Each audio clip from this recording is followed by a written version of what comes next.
Since we all inhabit the earth, all of us are considered earthlings. There is no sexism, no racism, or speciesism in the term earthling. It encompasses each and every one of us, warm or cold-blooded, mammal, vertebrate or invertebrate, bird, reptile, amphibian, fish, and human alike. Humans, therefore, being not the only species on the planet, share this world with millions of other living creatures as we all evolve here together. However, it is the human earthling who tends to dominate the earth, oftentimes treating other fellow earthlings and living beings as mere objects. This is what is meant by speciesism.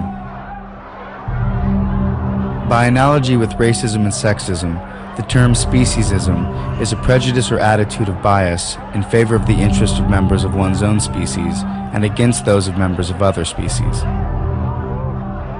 If a being suffers, there can be no moral justification for refusing to take that suffering into consideration. No matter what the nature of the being, the principle of equality requires that one's suffering can be counted equally with the like suffering of any other being.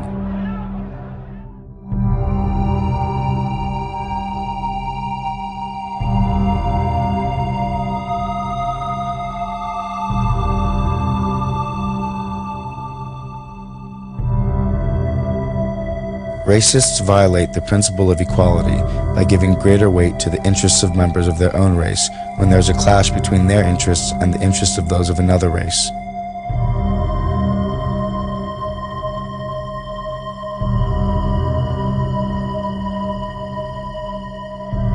Sexists violate the principle of equality by favoring the interests of their own sex.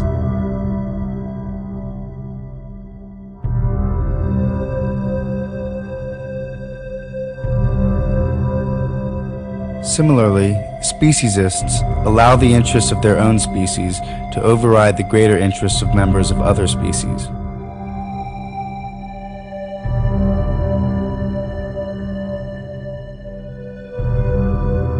In each case, the pattern is identical.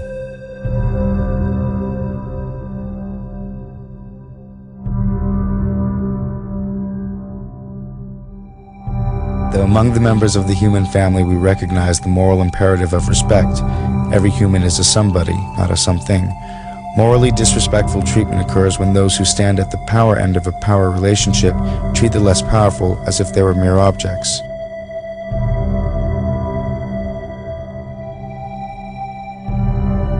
The rapist does this to the victim of rape, the child molester to the child molested, the master to the slave. In each and all such cases, humans who have power exploit those who lack it. Might the same be true of how humans treat other animals or other earthlings? Undoubtedly there are differences, since humans and animals are not the same in all respects. But the question of sameness wears another face. Granted, these animals do not have all the desires we humans have. Granted, they do not comprehend everything we humans comprehend. Nevertheless, we and they do have some of the same desires and do comprehend some of the same things. The desires for food and water, shelter and companionship, freedom of movement and avoidance of pain. These desires are shared by non-human animals and human beings.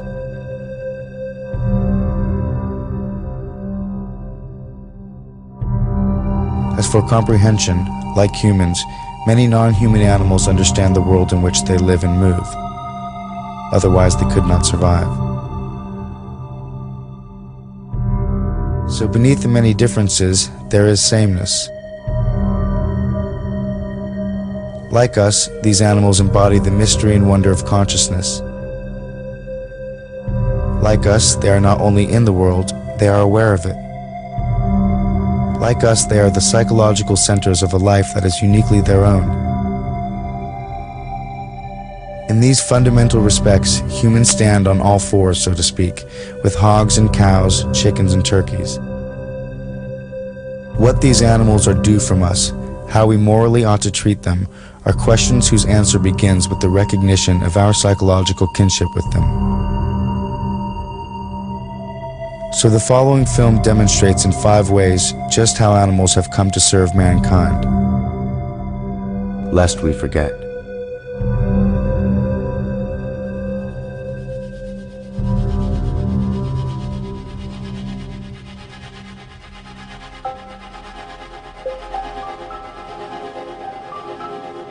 Nobel Prize winner Isaac Bashevis Singer wrote in his best-selling novel, Enemies, a Love Story, the following.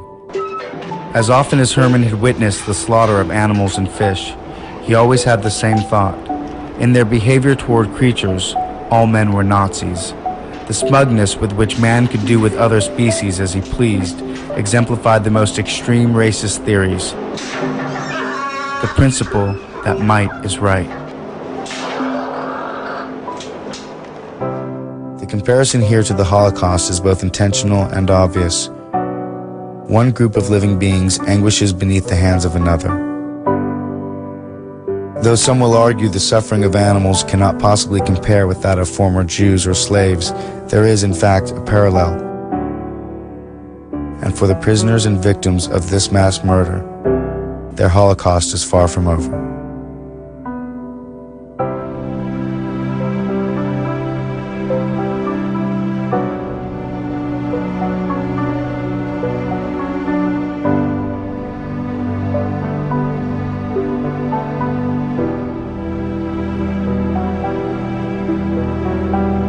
In his book, The Outermost House, author Henry Beston wrote, "We need another and a wiser and perhaps a more mystical concept of animals.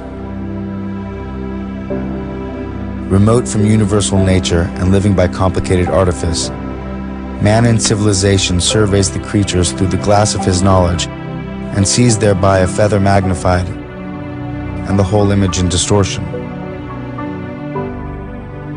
We patronize them for their incompleteness, for their tragic fate of having taken form so far below ourselves. And therein we err, and greatly err. For the animal shall not be measured by man. In a world older and more complete than ours, they move finished and complete, gifted with extensions of the senses we have lost or never attained.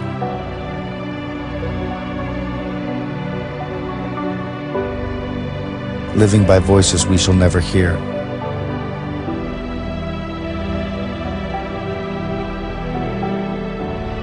They are not brethren.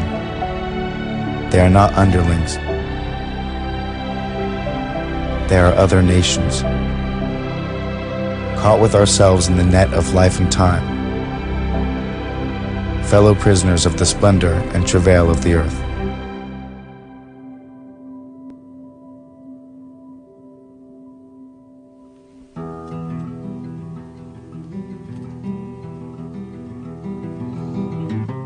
For most of us, our relationship with animals involves the owning of a pet or two. So where do our pets come from?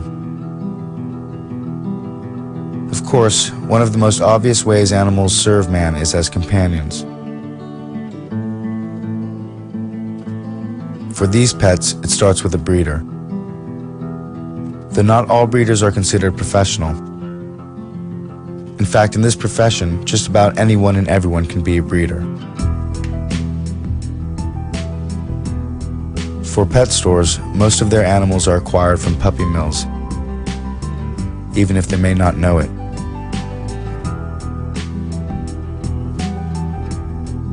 Puppy mills are low-budget commercial enterprises that breed dogs for sale to pet shops and other buyers.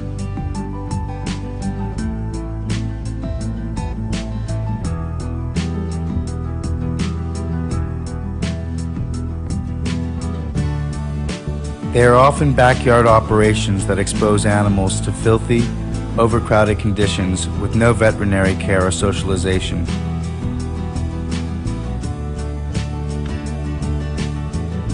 Dogs from puppy mills often exhibit physical and psychological problems as they grow up.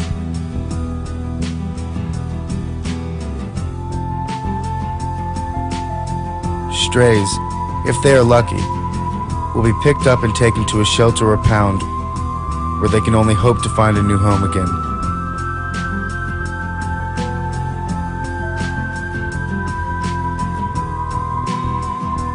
An estimated 25 million animals become homeless every year, and as many as 27% of purebred dogs are among the homeless.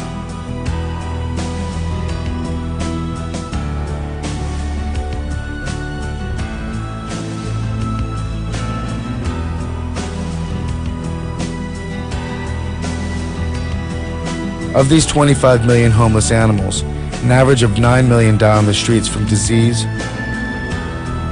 starvation, exposure, injury, or some other hazard of street life. Many others are strays, some of whom were presumably dumped in the streets by their caretakers. The remaining 16 million die in pounds or shelters that have no room for them and are forced to kill them.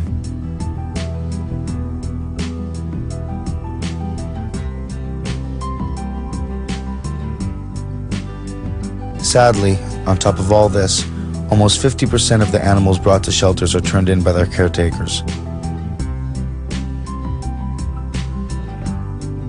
Many people claim they don't visit shelters because it's depressing for them. But the reason animals are crowded into such dreary places as these is because of people's refusal to spay or neuter their pets. Several pet owners feel, particularly men for some reason, that neutering a pet emasculates the owner somehow. Or they may just want their children to someday experience the miracle of life, so to speak.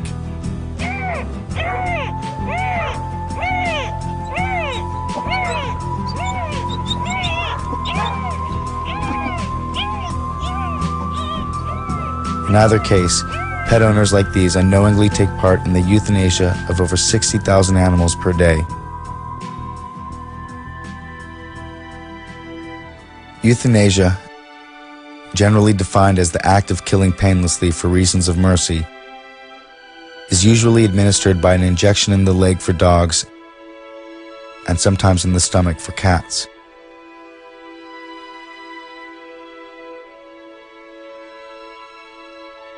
It is a quick and painless procedure for the animals, and by far the most humane, but not always the most affordable.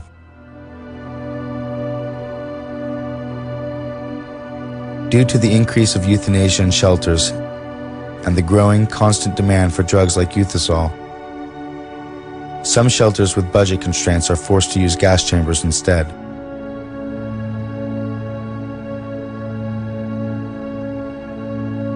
In a gas chamber, animals are packed very tightly and can take as long as 20 minutes to die.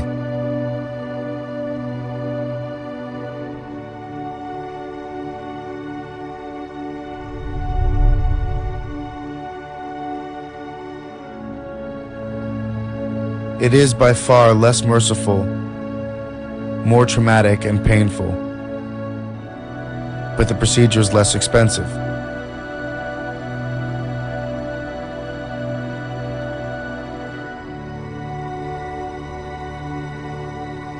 Perhaps some of the tough questions we should ask ourselves about animals that we keep as companions are: can we keep animals as companions and still address their needs? Is our keeping companion animals in their best interest, or are we exploiting them? The answers to these questions may lie in the attitudes of the human caretakers and their abilities to provide suitable environments for companion animals.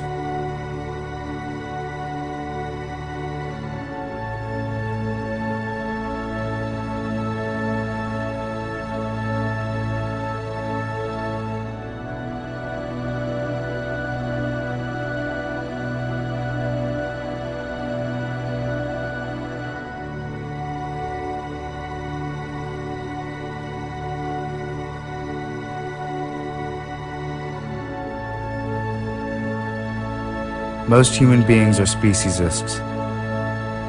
This film shows that ordinary human beings, not a few exceptionally cruel or heartless humans, but the overwhelming majority of people, take an active part, acquiesce in, and allow their taxes to pay for practices that require the sacrifice of the most important interests of members of other species, in order to promote the most trivial interests of our own species.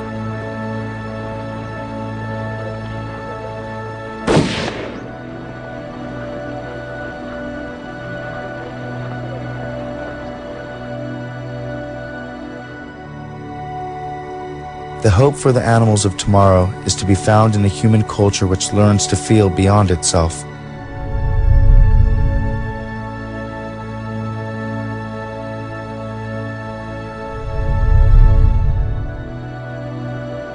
We must learn empathy.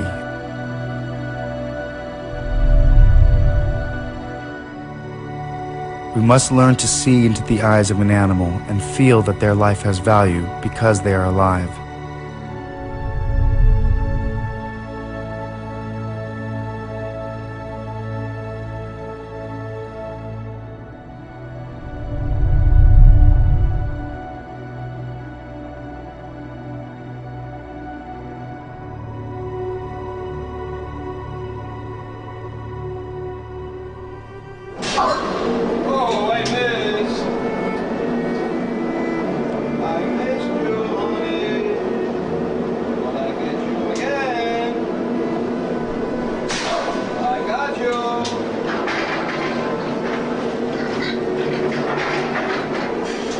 What happens in slaughterhouses is a variation on the theme of the exploitation of the weak by the strong.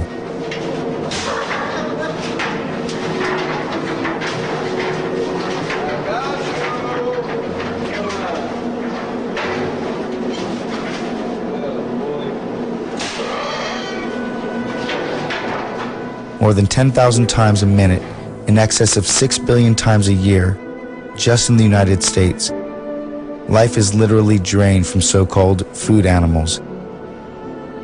Having the greater power, humans decide when these animals will die, where they will die, and how they will die. The interests of these animals themselves play no role whatsoever in the determination of their fate. Killing an animal is in itself a troubling act. It has been said that if we had to kill our own meat, we would all be vegetarians. Certainly very few people ever visit a slaughterhouse, and films of slaughterhouse operations are not popular on television. People might hope that the meat that they buy came from an animal who died without pain, but they don't really want to know about it. Yet those who, by their purchases, require animals to be killed do not deserve to be shielded from this or any other aspect of the production of the meat they buy. So where does our food come from? For those of us living on a meat diet, the process these animals undergo is as follows.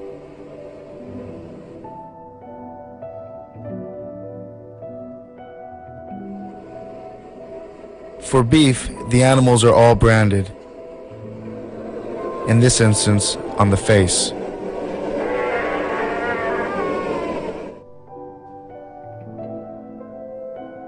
Dehorning usually follows, never with anesthetic, but rather a large pair of pliers.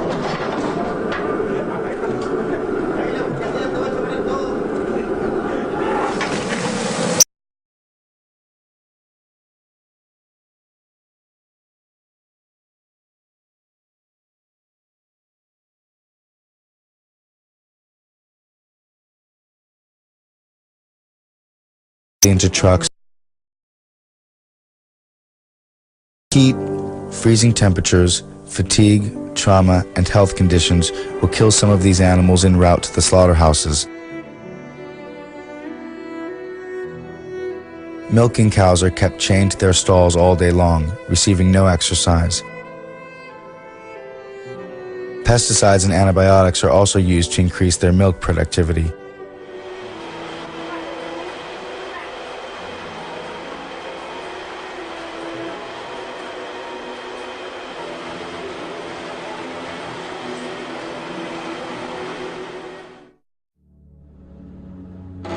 A Eventually, milking cows, like this one, collapse from exhaustion.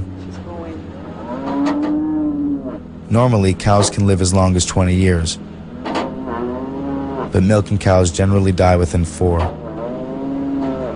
at which point their meat is used for fast food restaurants.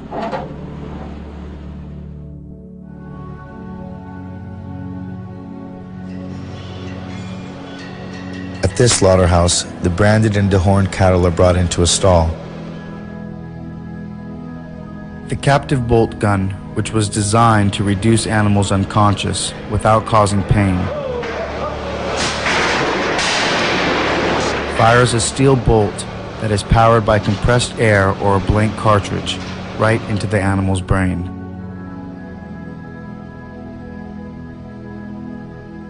Though various methods of slaughter are used, in this Massachusetts facility, the cattle is hoisted up and his or her throat is slit. Along with the meat, their blood will be used as well.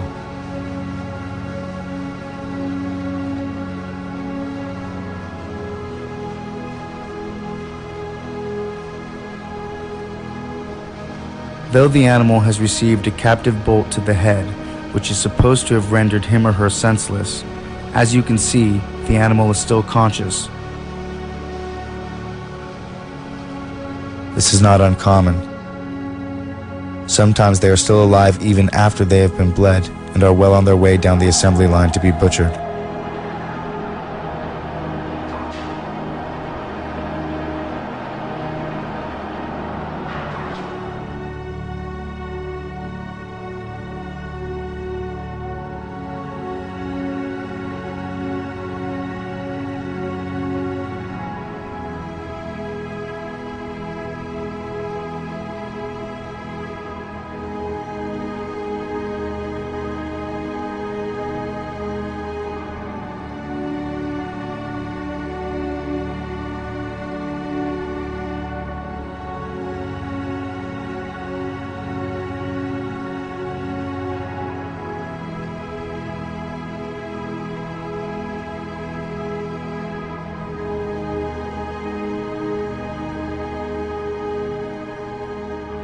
This is the largest glot kosher meat plant in the United States.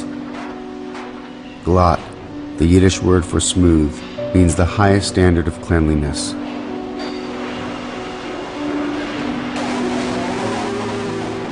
And rules for kosher butchering require minimal suffering.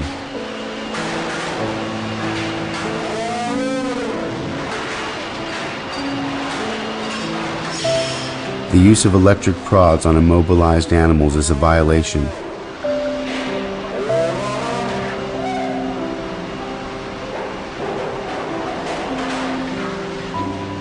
Inverting frightened animals for the slaughterer's convenience is also a violation.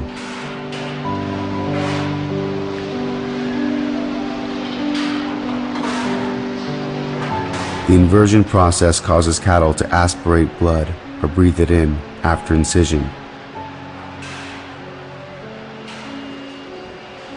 Ripping the trachea and esophagus from their throats is another egregious violation, since kosher animals are not to be touched until bleeding stops.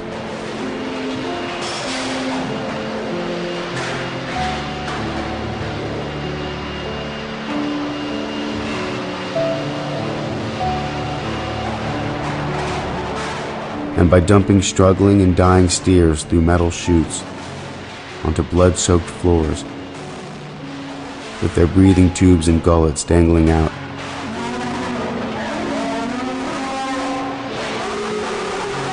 This sacred task is neither clean or compassionate. Shackling and hoisting is ruled yet another violation, nor does it correspond to the kosher way of treating animals. If this was kosher, death was neither quick nor merciful.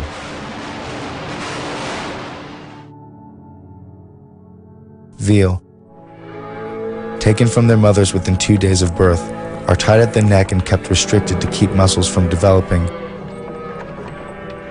Fed an iron-deficient liquid diet, denied bedding, water, and light. After 4 months of this miserable existence, they are slaughtered.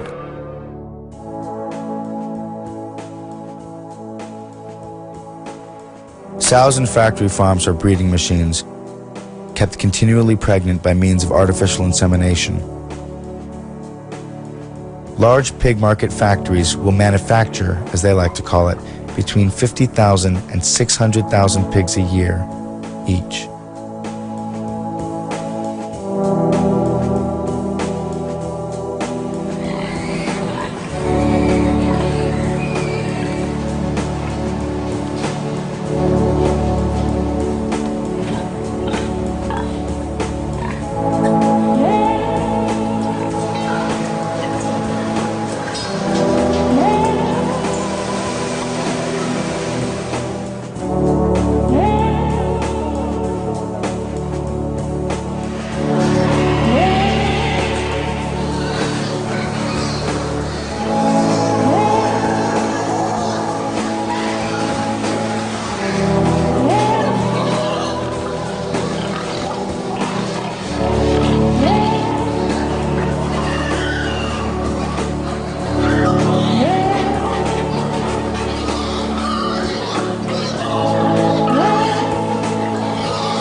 Tail docking is a practice derived from the lack of space and stressful living conditions, so as to keep pigs from biting each other's tails off.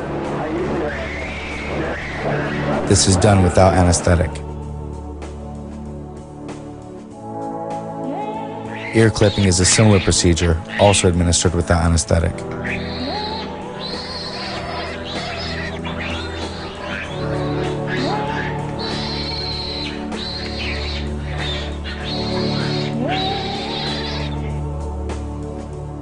As well as teeth cutting.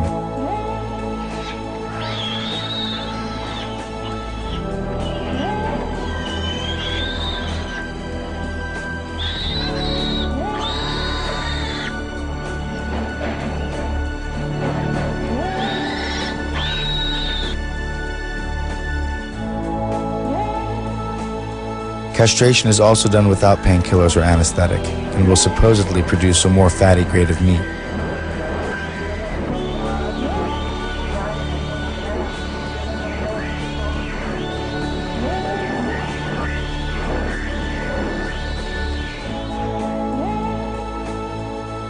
The electric prods are used for obvious reasons. Handling.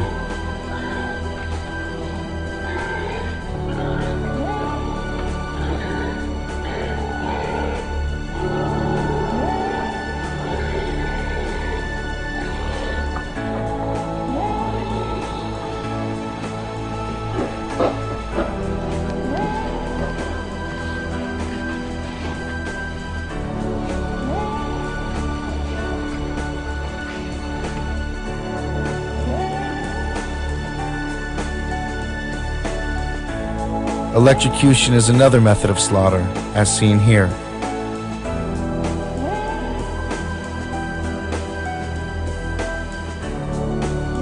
Throat slitting, however, is still the least expensive way to kill an animal.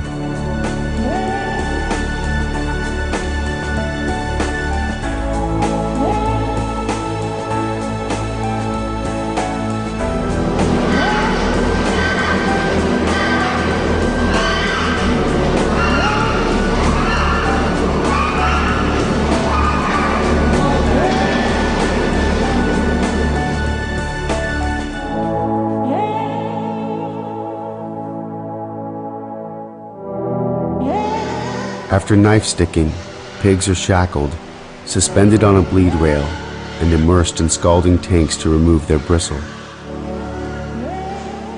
Many are still struggling as they are dunked upside down in tanks of steaming water, where they are submerged and drowned.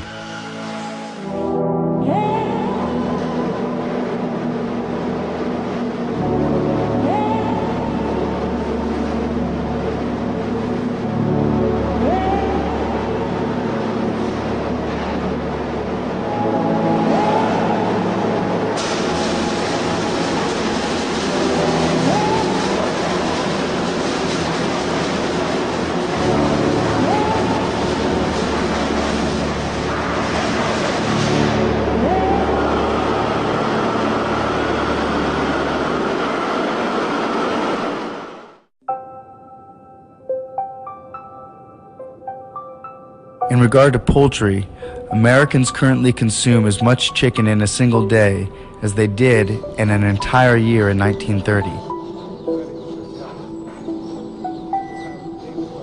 The largest broiler companies in the world now slaughter more than 8.5 million birds in a single week.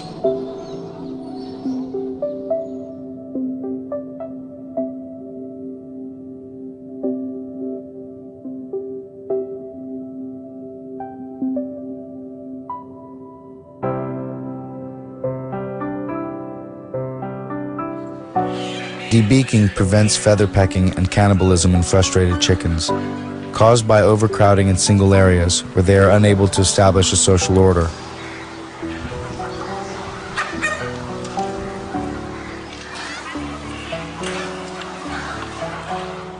Today, done with infant chicks, the procedure is carried out very quickly, about 15 birds a minute. Such haste means the temperature and sharpness of the blade varies, resulting in sloppy cutting and serious injury to the bird.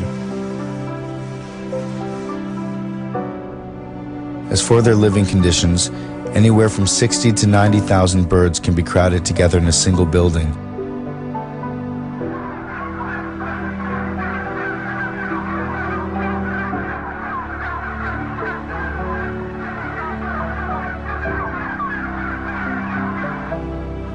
The suffering for these animals is unrelenting. It is a way of life. Although their beaks are severed, they attempt to peck each other.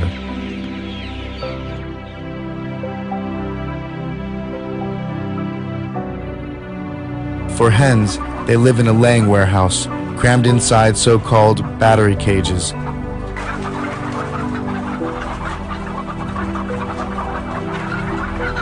Many lose their feathers and develop sores from rubbing against the wire cage.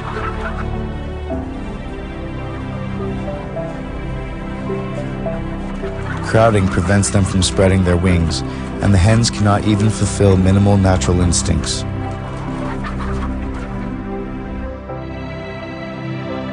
During transportation, all animals suffer, and many die. And they suffocate when other animals pile on top of them in overcrowded, poorly loaded cages.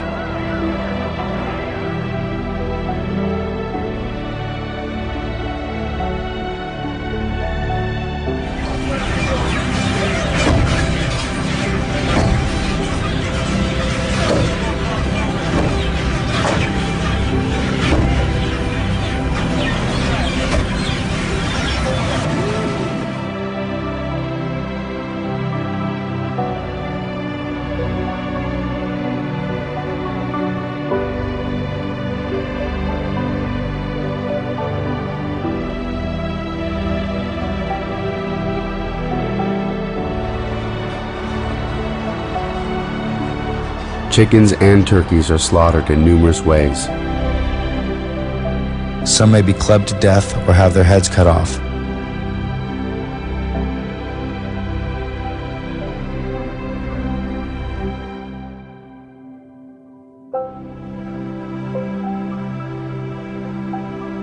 But most are brought through the assembly lines of factory farms.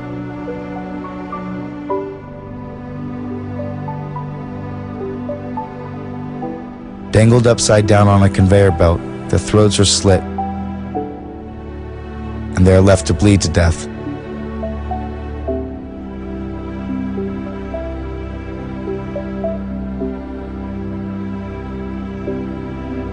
Others may be placed headfirst in tubes to restrict their movement while they slowly bleed to death.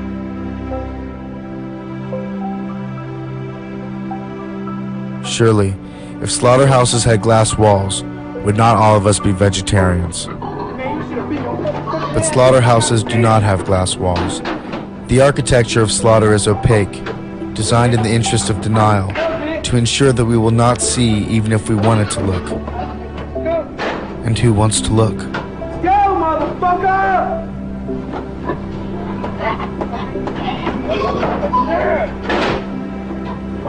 Better fucking stop!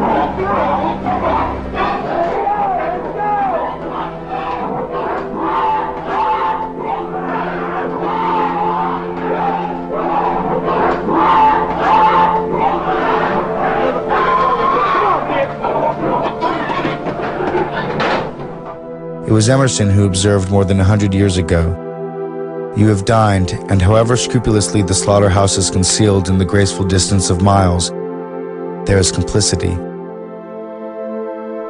enemy! Fuck on, bitch!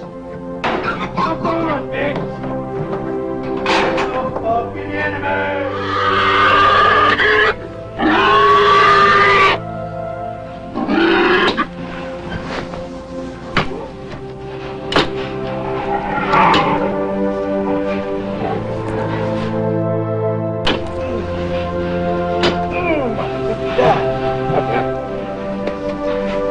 Sure about that?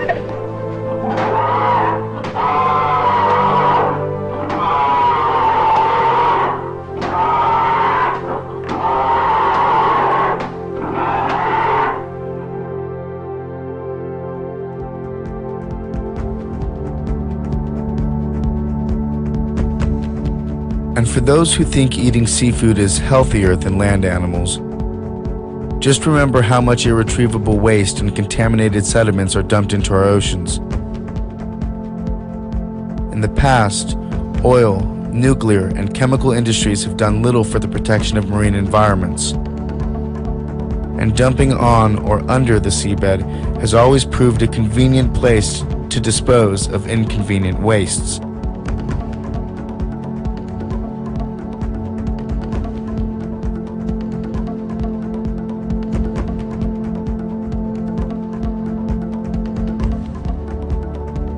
Today's commercial fishers intensify this situation on massive scales. They use vast factory trawlers the size of football fields and advanced electronic equipment to track and catch fish.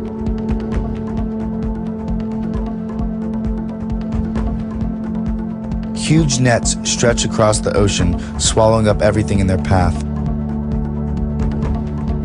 These factory trawlers, coupled with our increased appetites for seafood, are emptying the oceans of sea life at an alarming pace.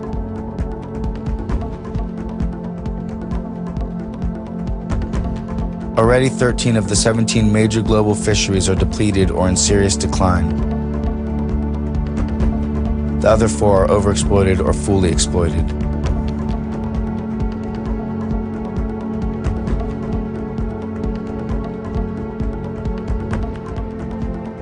The recent outbreak of Pfiesteria, a microorganism 1,000 times more potent than cyanide, spawned from millions of gallons of raw hog feces and urine poured into rivers, lakes, and oceans, turning their ecosystems into unflushed toilets, is proving the most alarming.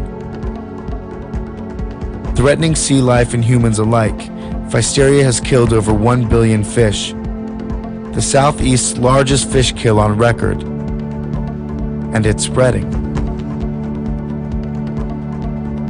Traces of Pfiesteria have already been found from Long Island to the Florida Gulf at distances of up to 1,000 miles. In fact, this water-based Pfiesteria invasion stands as one of the worst outbreaks of a virulent microorganism in U.S. history. It is a level 3 biohazard. Ebola is a 4. AIDS is a 2.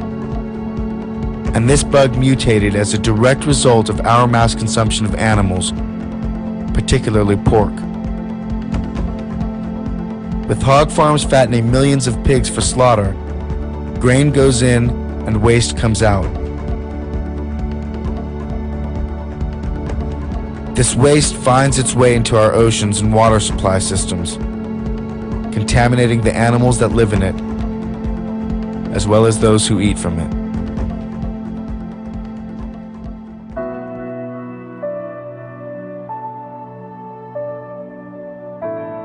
Finally, whaling. Though the International Whaling Commission prohibited commercial whaling in 1985, many countries continue to kill whales for their so-called exotic meat.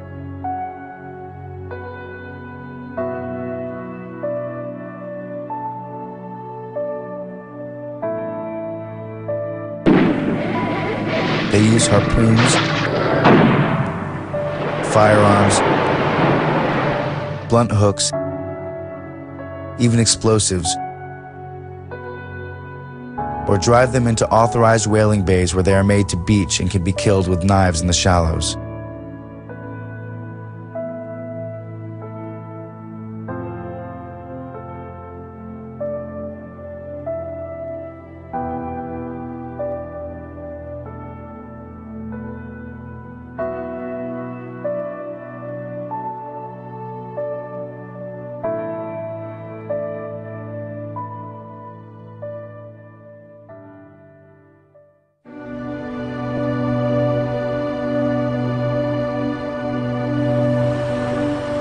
Every winter, between the months of October through March, thousands of dolphins are confined and brutally killed in small towns across Japan.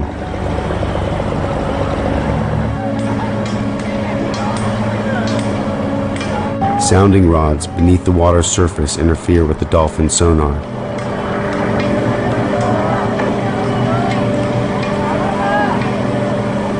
Once disoriented and enclosed within the nets, the dolphins panic.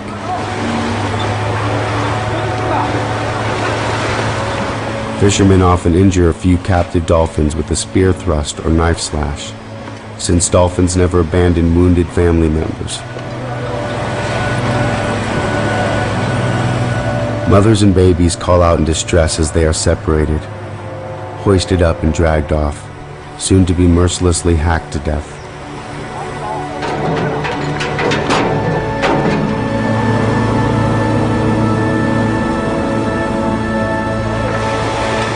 These are benign and innocent beings, and they deserve better.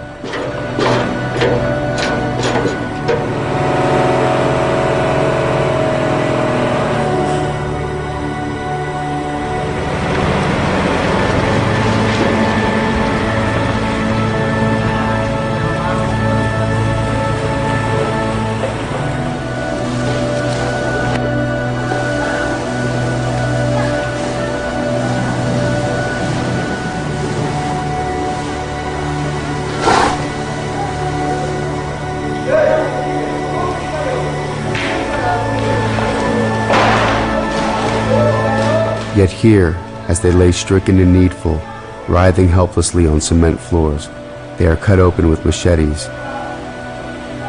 and left to slowly suffocate.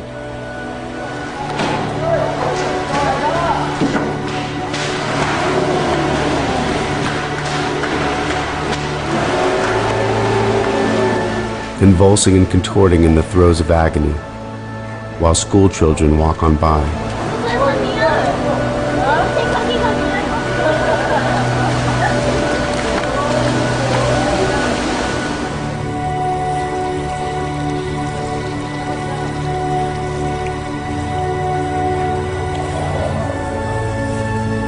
Such images of slaughter and bloody red water clearly show the Japanese government has little respect for the state of the world's oceans with their inhumane methods of fishing, often in violation of international treaties, laws and conventions designed to protect overexploiting the oceans and the creatures that live in them.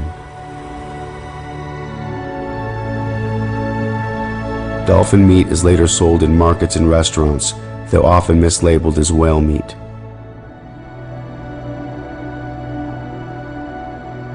But as though cruelty toward animals raised for food wasn't enough, we've also found ways of making use of them for all our clothes. Jackets, shoes, belts, gloves, pants, wallets, purses, and so on. The next question is obviously, where do our clothes come from?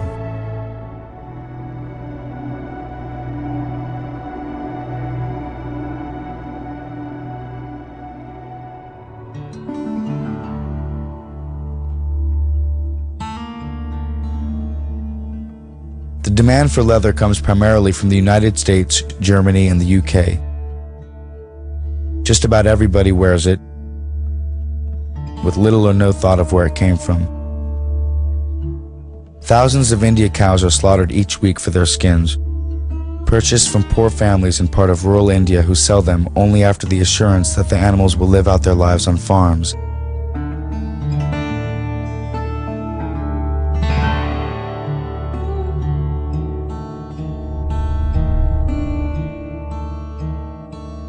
To relocate the animals to a state where they can legally be killed, since cattle slaughter is forbidden in most of India, the animals must be shoed and roped together in preparation for a harrowing death march which could last for several days.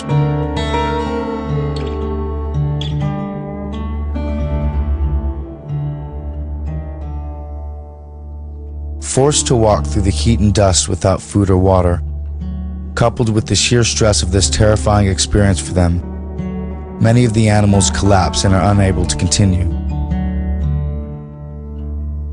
Bear in mind that most of the cattle are being placed in a truck for the first time in their lives and are likely to be frightened, especially if they've been handled hastily or roughly by the men loading the trucks. The noise and motion of the truck itself is also a new experience, one which makes them ill. After 1 or 2 days inside the truck without food or water, they are desperately thirsty and hungry, especially since it is normal for such cows to eat frequently throughout the day.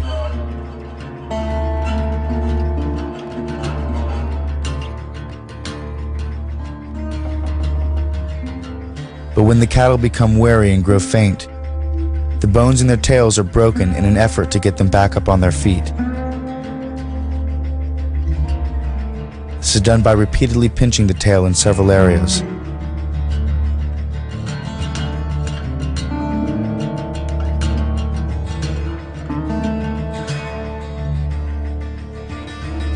Handlers must constantly keep the cattle moving, pulling them by nose ropes, twisting their necks, horns, or tails. They lead, or rather force, the cattle down embankments and in and out of trucks without ramps, causing injuries like broken pelvises, legs, ribs, and horns.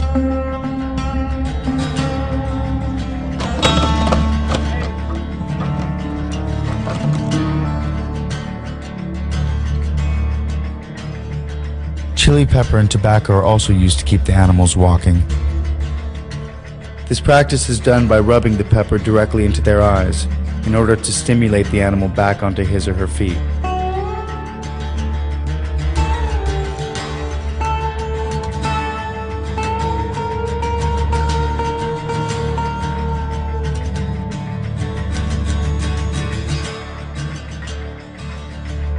And all this before the slaughter.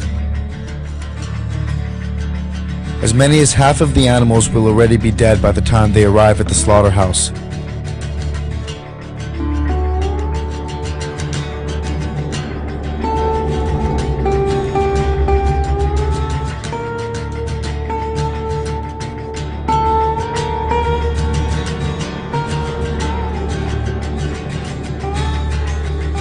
But to make the experience even more traumatic and terrifying, they are often killed in full view of each other.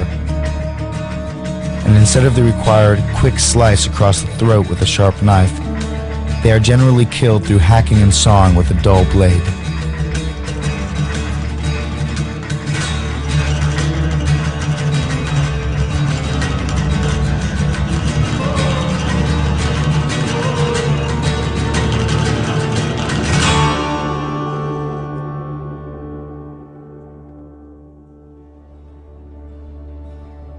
Afterwards, the skins from these animals are sent to tanneries that use deadly substances like chromium and other toxins to stop decomposition. Remember, leather is dead flesh. It is dead skin, and therefore natural for it to decompose and rot away unless treated with such potent substances as these.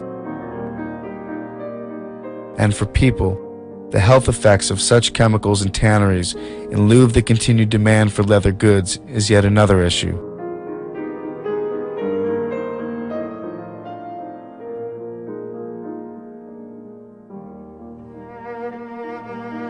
Ultimately, leather from Indian cattle make their way to clothing stores all around the world.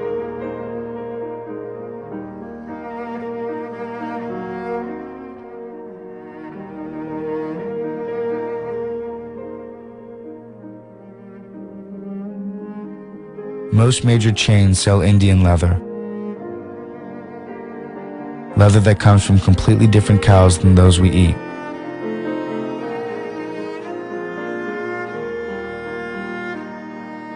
And what about fur? Over 100 million wild animals are murdered for their pelts every year, 25 million in the United States alone. These animals, obtained by hunting and trapping, are kept on fur farms in conditions like these. Naturally, these undomesticated, wild animals are not accustomed to being caged. And cage madness develops when frightened and frustrated animals are driven crazy from the stress of confinement. These wild, free-roaming animals and their offspring find themselves unable to live a natural life, can never take even a few steps or feel the earth beneath their feet. Instead, they are reduced to scratching, circling, and pacing endlessly. The physical injuries these animals endure on fur farms involve broken and exposed bones,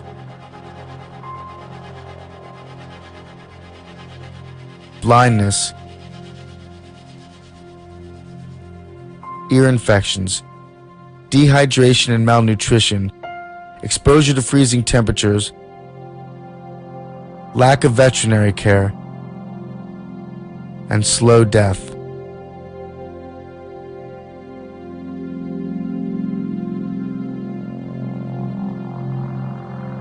No laws indicate the killing of animals on fur farms.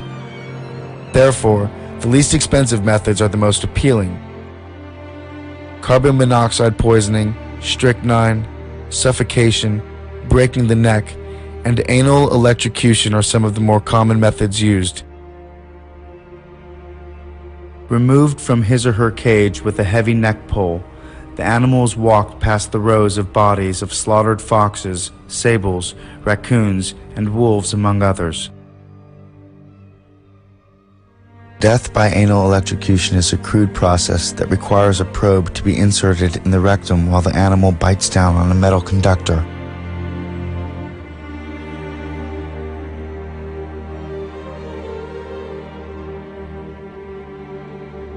Oftentimes, this inept procedure must be repeated to actually kill the animal.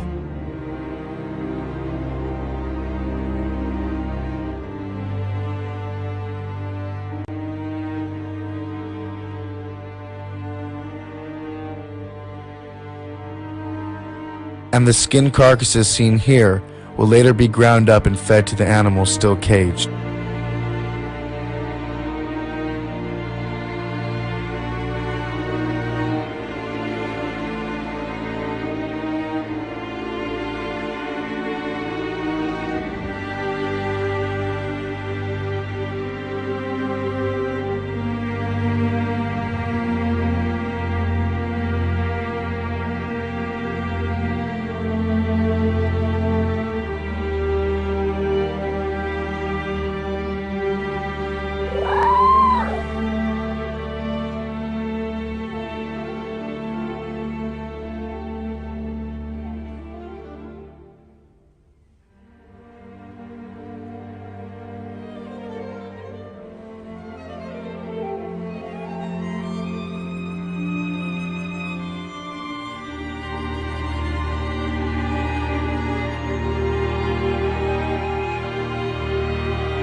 How much is this run? This is $49,500.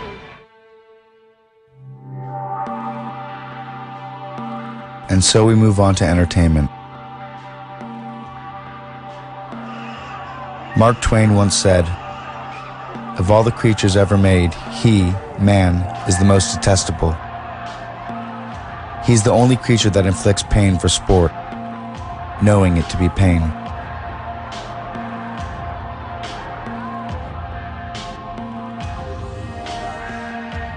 In rodeos, bulls and broncos don't buck because they're wild, but because they're in pain. A belt, called a flank strap or a bucking strap, is secured around the animal's body over the genital area. As the animal leaves the chute, a tight jerk on the belt is enough to start him bucking in pain. Apart from other injuries animals incur at rodeos, such as broken legs, they're also worked up by being slapped, teased, given electric prods, and otherwise tormented to bolt out of the chute in a frenzy.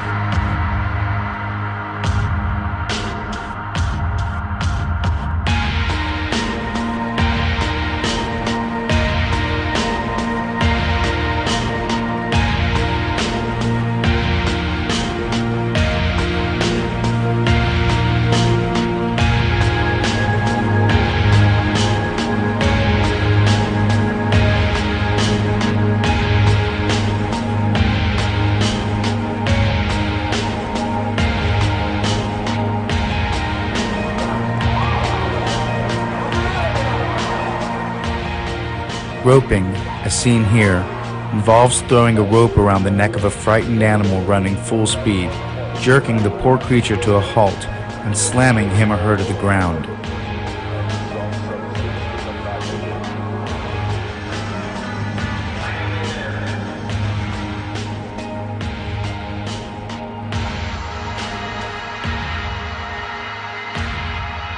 Like any other business, dog racing and horse racing are industries motivated by a common denominator: profit.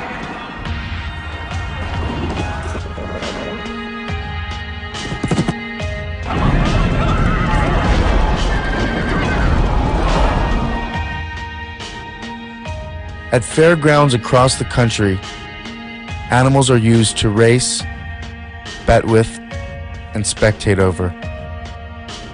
Training for these events is accomplished by withholding food and sometimes water. These animals, unfamiliar with their surroundings, the noise, the crowds, even what they're supposed to be doing, are all too often injured and discarded in pointless, trivial, outlandish contests designed to make profits and entertain.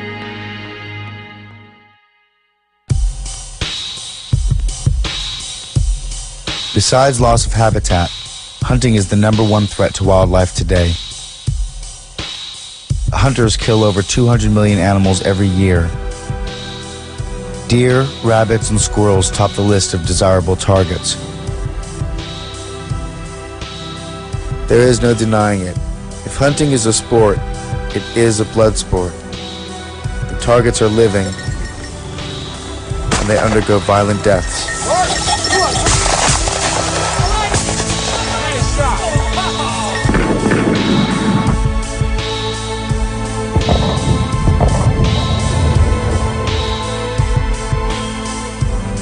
Fishing is also a death sport, wherein the non-human animal suffers. Researchers have distinguished that fish show pain behavior the same way mammals do. Anatomically, physiologically, and biologically, the pain system in fish is virtually the same as in birds and mammals. In other words, fish are sentient organisms, so of course they feel pain.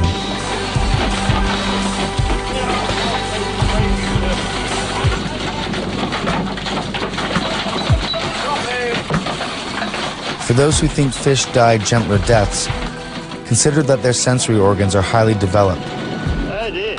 Their nervous system's complex. Their nerve cells very similar to our own, and their responses to certain stimuli immediate and vigorous.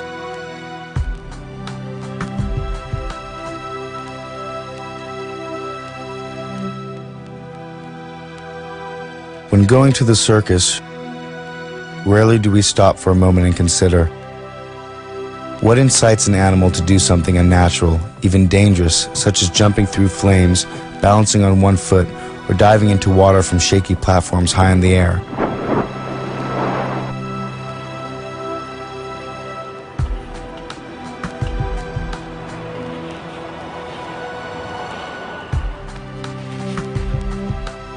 Animal trainers would like for the public to believe that animals are coaxed into such behaviors with the promise of rewards.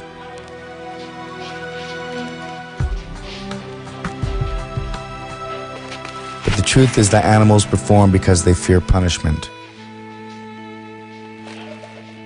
Let's go. Let's go. Let's go. Let's go. Pancho, let's go. That's good. Pancho, let's go. Let's go.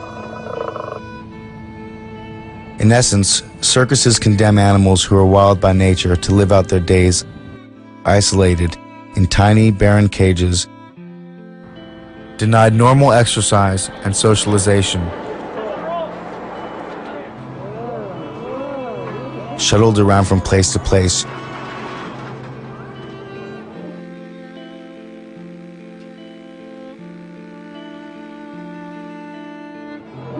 and shackled in chains for up to 95% of their lives.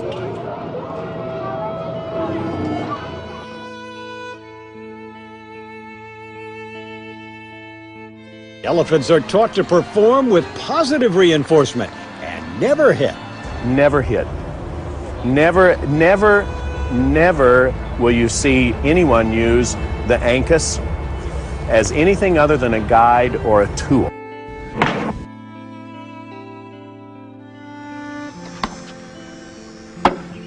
No. No! No. No, no, no, no, no, no, no, no, no, no. Dominance, subservience, and pain are integral parts of the training process.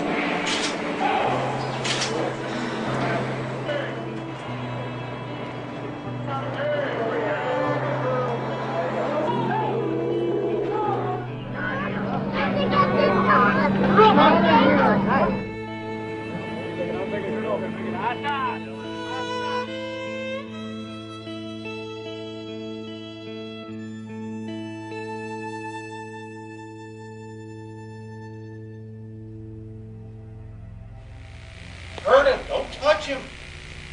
Make him scream. If you're scared to hurt him, don't come in his way. When I say rip this fuck, you know how I am about touching him, right? So if I say rip his head off, rip his fucking foot off, what does that mean? It's very important to do it, right?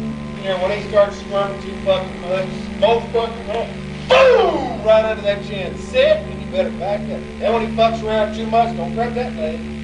You fucking sink that hook and give everything you got. When it's in there, go. When you hear that screaming, then you know you've got their attention. I hear them all. You do it on the road. She's gonna fucking do what I want. That's just fucking way it is. All right. Becky! Becky!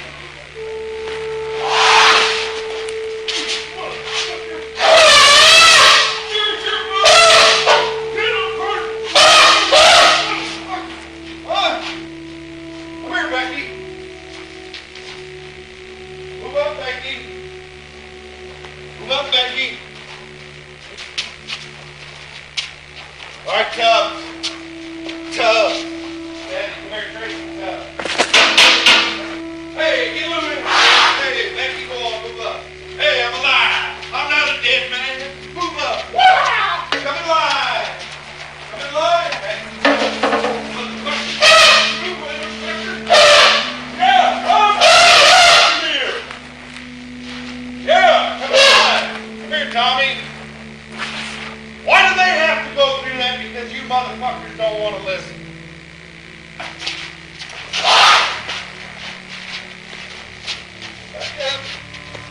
You got a pussy ass fucking attitude. It's just the way they got.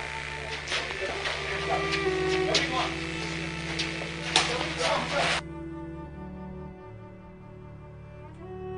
We know animals feel. They feel fear, loneliness, and pain just like humans do. What animal would choose to spend their entire life in captivity if they had a choice?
Zoos.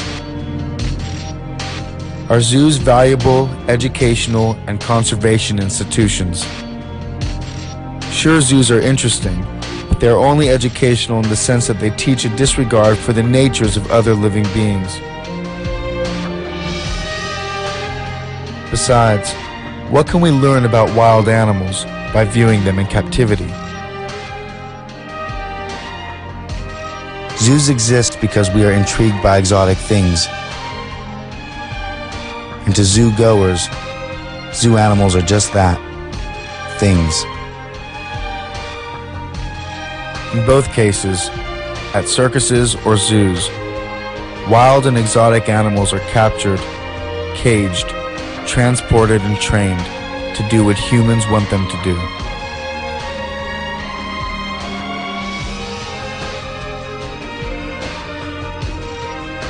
At best, the term bullfighting is a misnomer, as there is little competition between the sword of a nimble matador, which is Spanish for killer, and a confused, maimed, psychologically tormented, and physically debilitated bull.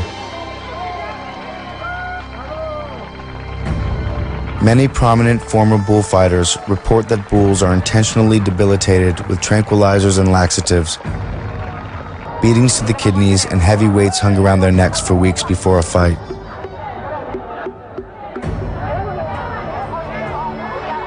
Some of the animals are placed in darkness for 48 hours before the confrontation, then are released blinded into the bright arena. In a typical event, the bull enters and is approached by men who exhaust and frustrate him by running him in circles and tricking him into collisions. When the bull is tired and out of breath, he is approached by picadors who drive lances into its back and neck muscles, twisting and gouging to ensure a significant amount of blood loss and impairing the bull's ability to lift his head. Then come the banderilleros, who distract and dart around the bull while plunging more lances into him. Weakened from blood loss, they run the bull in more circles until he is dizzy and stops chasing, Finally, the matador, this killer, appears and after provoking a few exhausted charges from the dying animal, tries to kill the bull with his sword. And this bloody form of amusement is bullfighting. The pleasure derived from all of these activities and sports, a communion with nature, some would say, can be secured without harming or killing animals. The commercial exploitation of wildlife erroneously assumes that the value of wild animals is reducible to their utility relative to human interests, especially economic interests. But wild animals are not a renewable resource, having value only relative to human interests. That perception can only be that of a speciesist.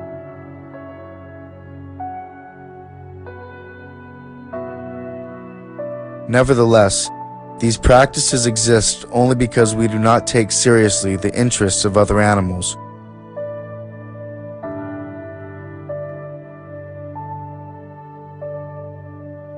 In this light, are humans not the most callous speciesist of all?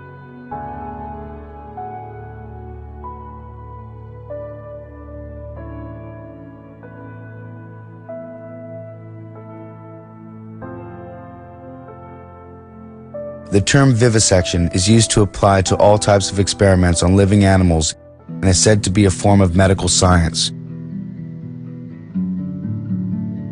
The reason for experimentation of this type is to allegedly discover cures for human ailments and illnesses. But those who hope to find remedies for human ills by inflicting deliberate sufferings on animals commit two fundamental errors in understanding. The first is the assumption that results obtained on animals are applicable to mankind.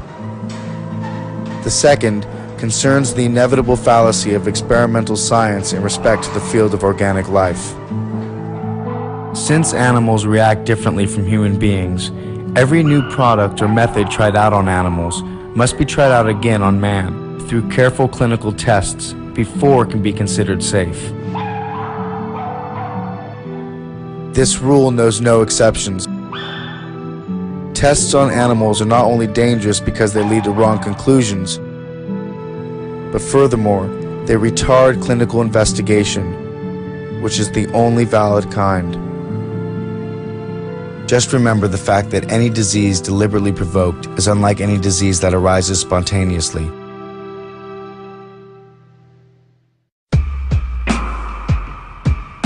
Unfortunately, such methods still sail today under the flag of science, which is an insult to true science, as well as human intelligence.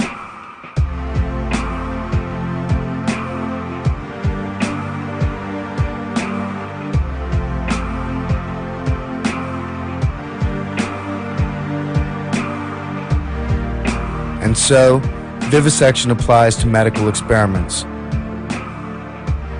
done with the administration of noxious substances,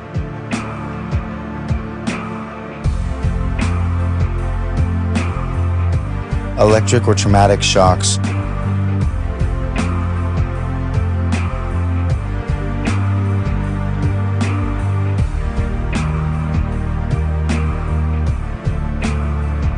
unanesthetized operations,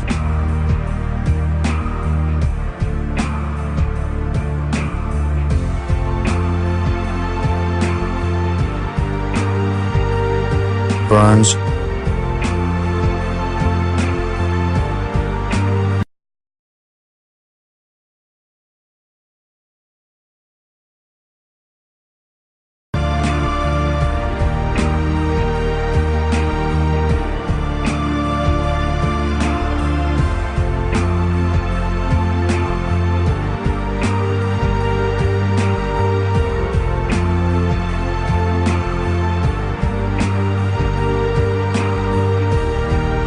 drawn-out deprivations of food and drink,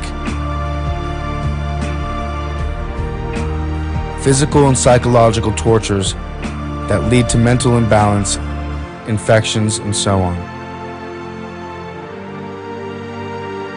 Head injury research involves partially or fully conscious baboons strapped down with restraints and their heads cemented into a metal helmet, which will be thrust at a 60-degree angle at a force of up to 1,000 Gs.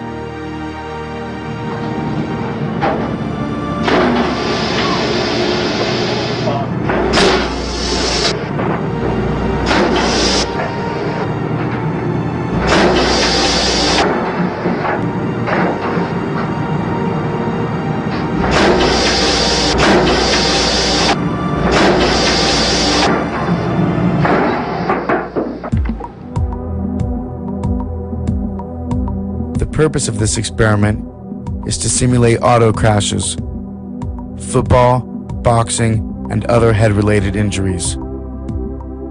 And this process is often repeated again and again on the same animals.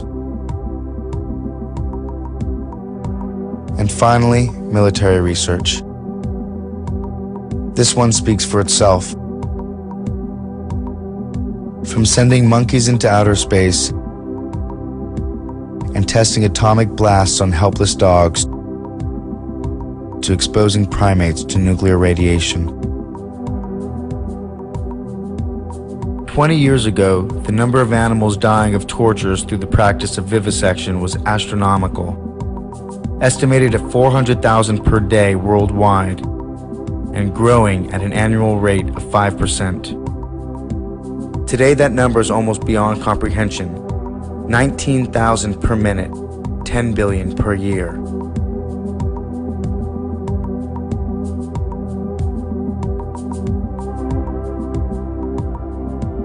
Some uneducated persons pretend to know that less intelligent animals don't feel pain the same way we do. In truth, we know very little about how specific animals may feel, except that they must also submit to the universal law that causes every organism dying by unnatural means to suffer greatly before that final release. But it's nonsense to say that animals do not suffer because they have a lower order of intelligence.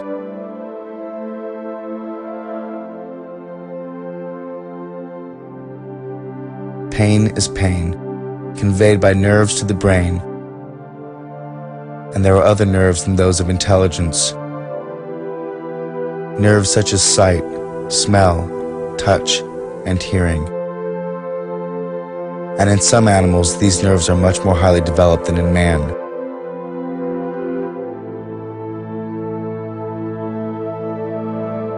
We know that there has never been an epoch in which we could learn something about the physiology of man by torturing animals. We only learn something about animals. And if there is something we can learn from them on the psychological level, it is not by means of steel or electricity, much less so through psychic violences.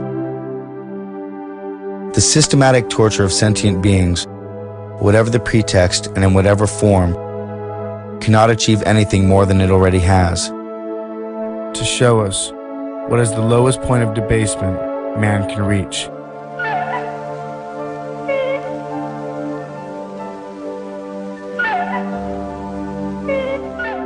If that's what we want to know.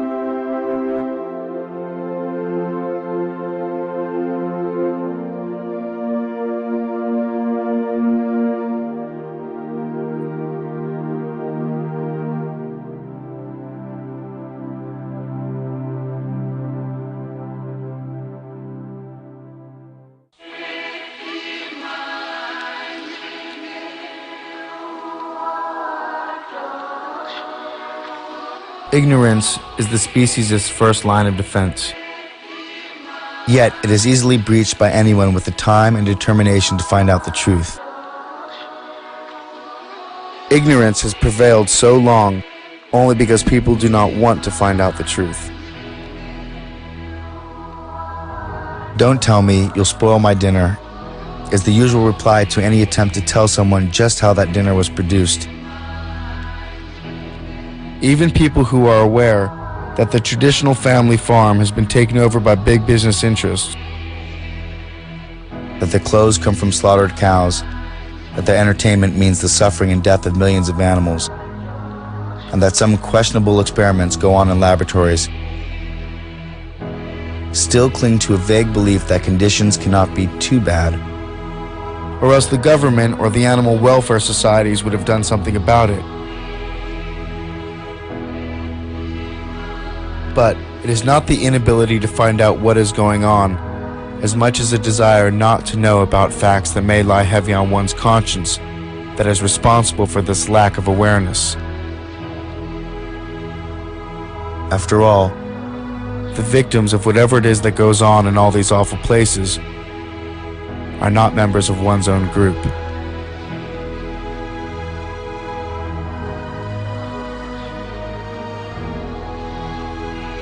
It all comes down to pain and suffering, not intelligence, not strength, not social class or civil right. Pain and suffering are in themselves bad and should be prevented or minimized, irrespective of the race, sex, or species of the being that suffers. We are all animals of this planet. We are all creatures. And non-human animals experience sensations just like we do. They too are strong, intelligent, industrious, mobile, and evolutional. They too are capable of growth and adaptation. Like us, first and foremost, they are Earthlings. And like us, they are surviving. Like us, they also seek their own comfort rather than discomfort.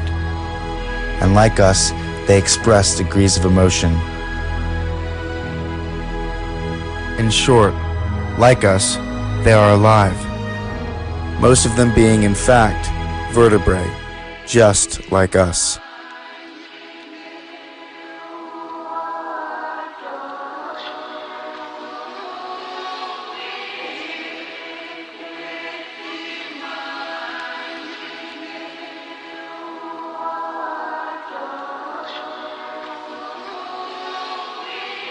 As we look back on how essential animals are to human survival, our absolute dependence on them for companionship, food, clothing, sport and entertainment, as well as medical and scientific research. Ironically, we only see mankind's complete disrespect for these non-human providers. Without a doubt, this must be what it is, to bite the hand that feeds us. In fact, we've actually stomped and spit on it. Now we are faced with the inevitable aftermath. This is evident in health reports due to our over-excessive consumption of animals.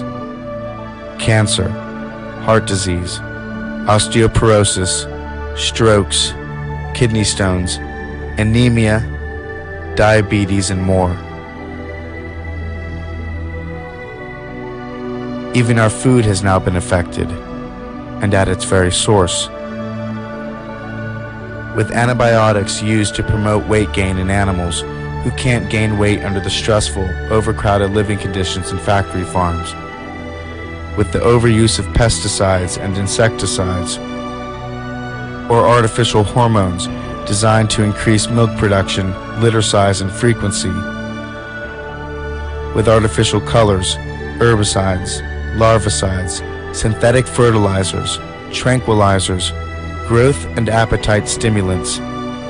It's no wonder that mad cow disease, foot and mouth disease, physteria, and a host of other animal-related abnormalities have been unleashed on the human public. Nature is not responsible for these actions. We are.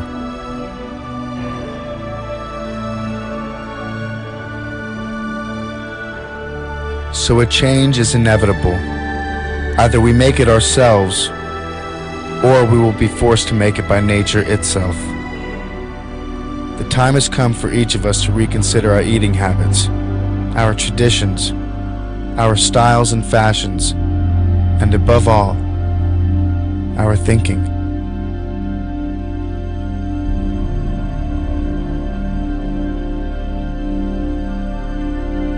So if there's any truth to the age-old saying, what goes around comes around, then what do they get for their pain? Do we even give it a second thought? If what goes around comes around, what do they get for their pain?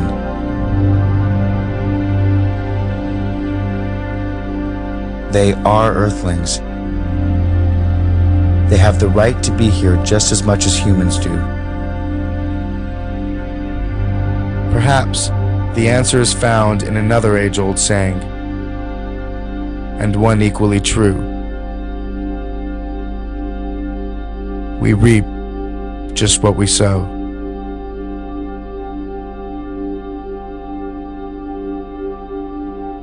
So of course animals feel, and of course they experience pain. After all, has nature endowed these wonderful animals with well springs of sentiment so that they should not feel? Or do animals have nerves in order to be insensitive?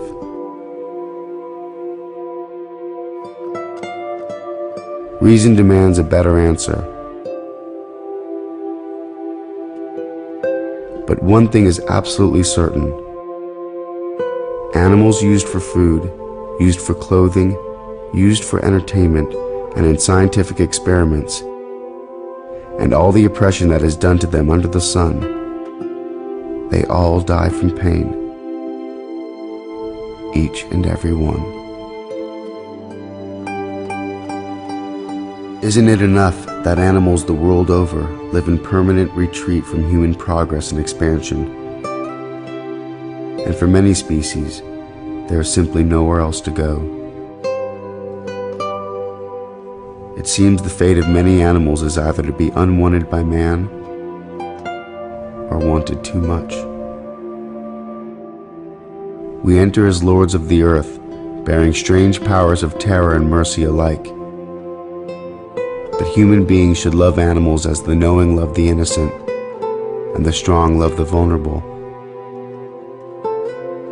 When we wince at the suffering of animals, that feeling speaks well of us, even if we ignore it. And those who dismiss love for our fellow creatures as mere sentimentality overlook a good and important part of our humanity. But it takes nothing away from a human to be kind to an animal. And it is actually within us to grant them a happy life, and a long one.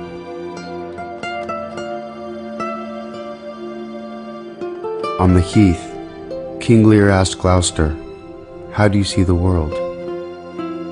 And Gloucester, who is blind, answered, "I see it feelingly.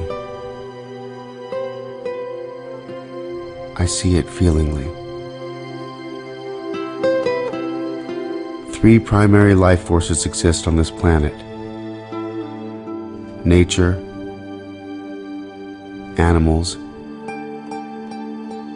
and humankind.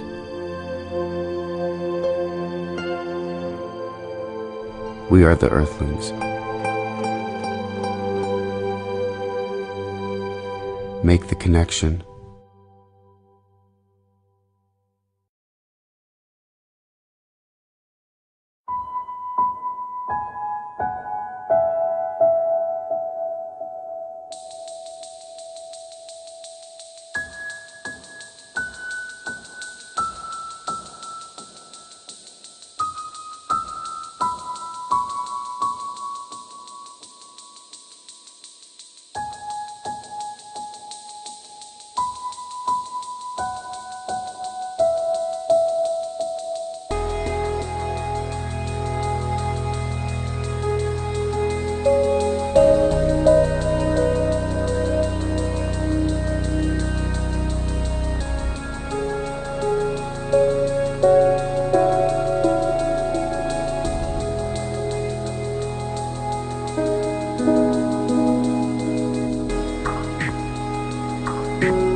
you.